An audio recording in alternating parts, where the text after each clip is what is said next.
What up, everybody? It's the Chakra Doctor. Put your money where your mouth is. June 11th, 2022, Houston, Texas. All-day healing event from 3 p.m. to 10 p.m. Private sessions, group sessions, positive food, positive music, positive people. The link is in the description of this video, and you can call the number in the flyer for more information.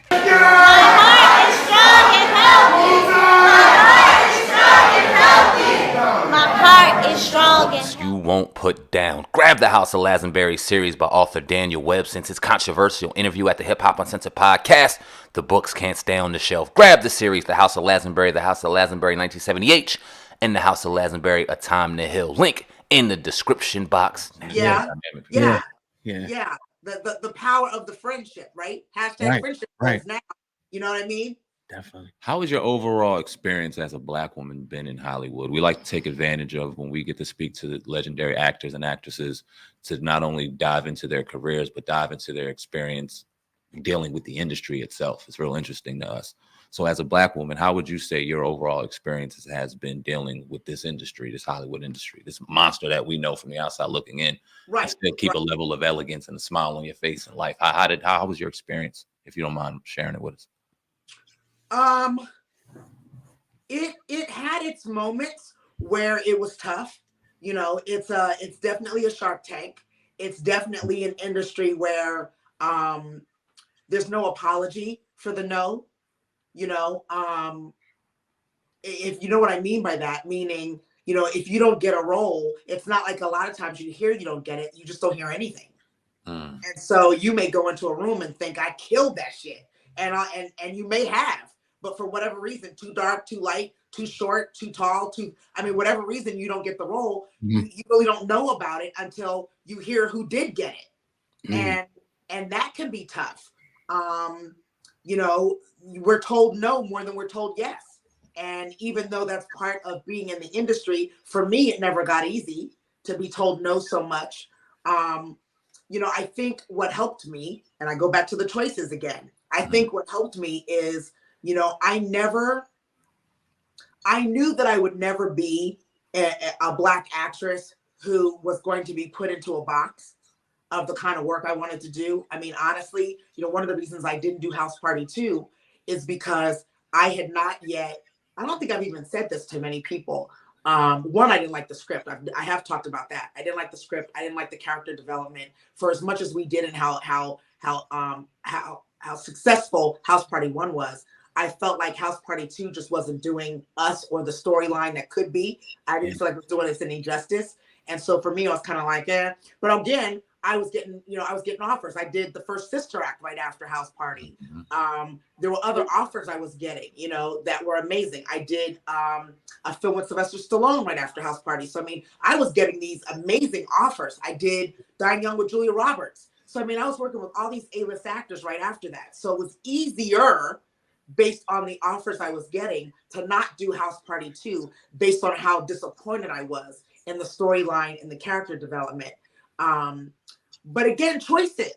You know, if you hear, I keep coming back to, I had choices. Yeah. I knew that I wasn't going to be put in a box in terms of my talent.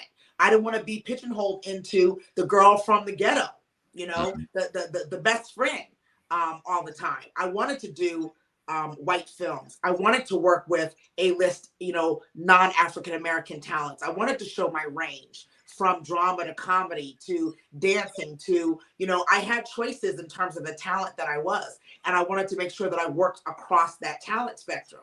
So for me, it was probably a little different. I'll be honest, I knew when I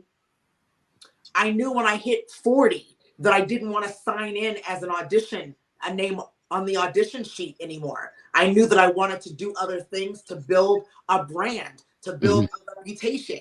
I wanted to start developing a career where I wanted to have more choice as an actress. I didn't want to have to audition, you know, to do the same thing I had done, you know, 3 years before. And so even that was tough. It's like, you know, a lot of times they say, well, you know, you have to audition. I was like, but why? You just saw me do that in Baby Boy. Like, why am I auditioning to do that?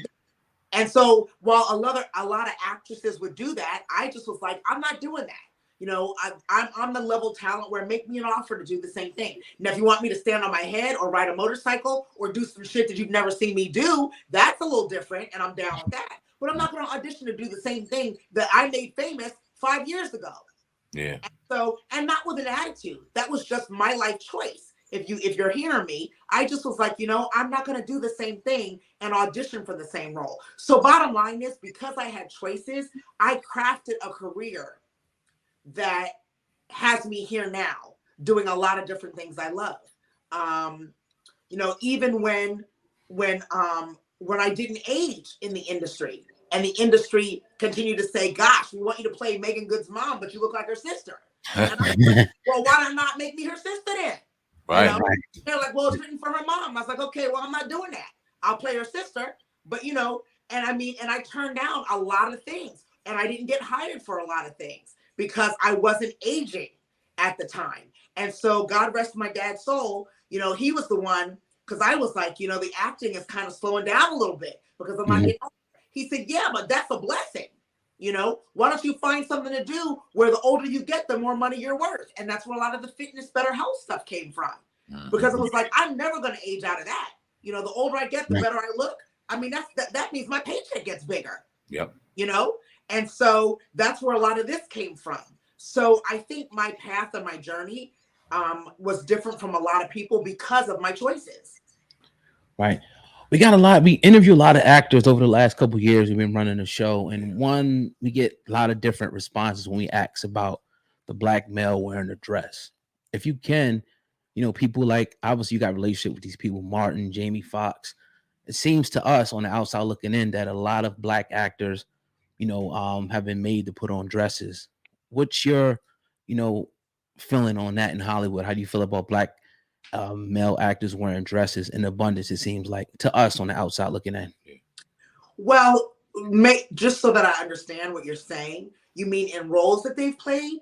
Roles that they play. Some of them have told us that, that some of them have pretty much been in a situation where they felt like they didn't want to do it and they did it because of the money. And then some of them said they could totally separate themselves from that. It's just a role. So how do you feel about it? Do you think is there, an agenda for black men to be wearing dresses in Hollywood?